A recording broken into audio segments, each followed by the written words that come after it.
Assalamualaikum warahmatullahi wabarakatuh.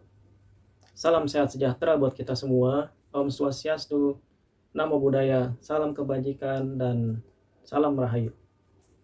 Selamat datang kembali, kita berjumpa kembali di channel saya ya. Untuk kesempatan kali ini, saya sangat bersyukur kepada Tuhan Yang Maha Esa, diberi kesehatan, panjang umur, ilmu yang bermanfaat, dan lain-lain. Semoga kita dalam berkah karunia dan keselamatan buat kita semua. Amin. Kesempatan kali ini saya akan membahas tema yaitu menyampaikan apakah dewa dan Tuhan itu sama. Nah, itu yang tema yang sekarang kita bahas.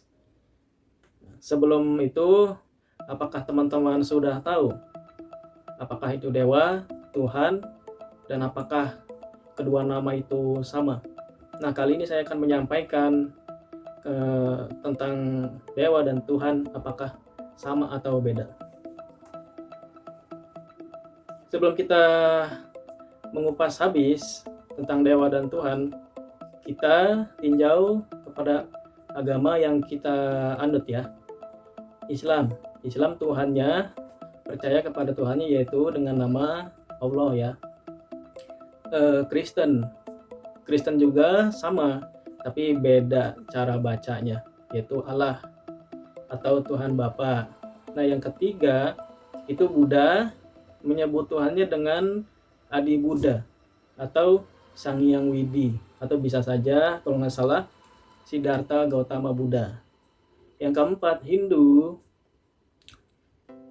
kalau nggak salah menyebut Tuhannya dengan Sang Hyang Widi atau Trimurti ya, 3 dewa, Wisnu, Mahadewa, dan Brahma.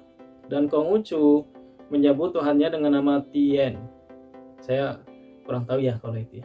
Nah, kurang lebihnya yang saya tahu seperti itu. Dalam agama kita menyebut nama Tuhan kita masing-masing.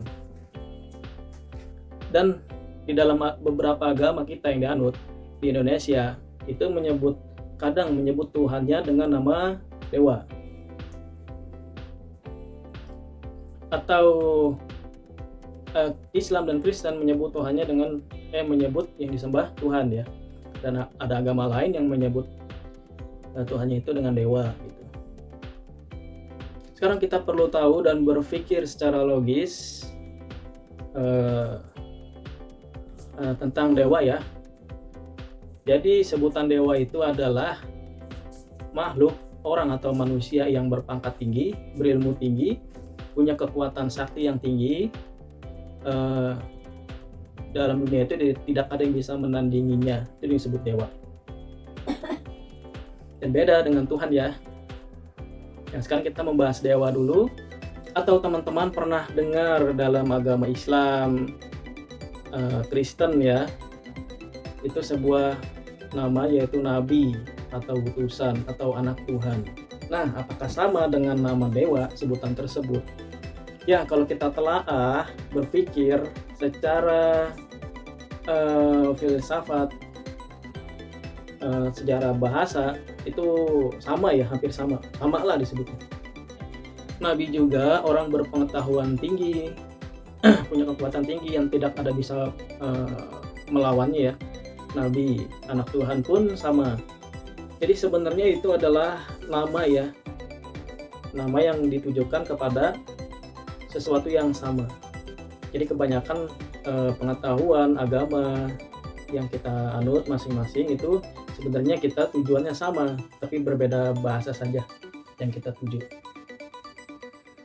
Jadi seperti Nabi Muhammad atau anak Tuhan Isa Al-Masih itu sebenarnya sama. Bisa disebut nabi, anak Tuhan, dan dewa. Jadi orang yang paling tertinggi ilmu pengetahuan dan kekuatannya gitu. Untuk mengayomi, membimbing, dan mengajarkan umat-umatnya. Nah, itu dewa sebenarnya. Atau misalkan ada pertanyaan, bagaimana dewa-dewa yang di agama Hindu, Buddha atau Konghucu ya, dan Konghucu. Yang saya tahu di Hindu Trimurti, 3 dewa, Siwa, Wisnu, dan Brahma, itu dewa. Berarti sama pangkat keluhuran ilmunya, pengetahuan, dan ajaran agamanya sama, julukannya itu juga seperti nabi gitu. Dan sedangkan Trimurti ini punya Tuhan.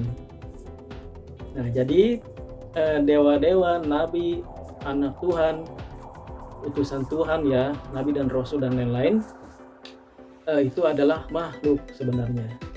Yang disebut dewa, nabi, utusan rasul, anak Tuhan, itu disebut makhluk. Dan mereka pun punya sesuatu yang disembah, yaitu Tuhan. Tuhannya masing-masing. Dengan yang kita namai masing-masing, tapi tujuannya sama.